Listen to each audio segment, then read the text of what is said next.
Hi, I'm Lou, and today I need to spread grass seed back in this area here, and I'm going to make my own spreader with a leaf blower and a gallon jug. The basic idea is we need to take this jug upside down and put it into a hole in here so the grass falls in and blows out.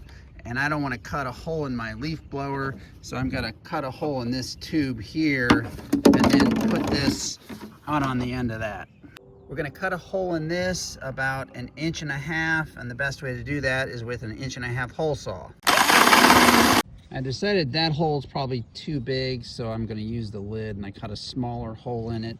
Now we just need to cut a hole in the bottom of the jug, and you can use a knife or a Dremel. There it is installed, and I left a little bit of a turned lip so this won't collapse very easily. So now I'll just tape down and around up the other side. There that is, and now we'll just tape it on the end of here and start blowing. Scratch up the dirt before spreading seed.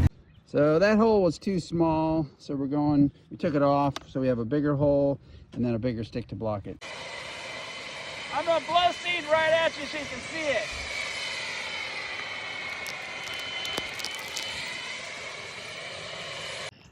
And you can see we got a nice even distribution. So it really works pretty well. Thanks for watching.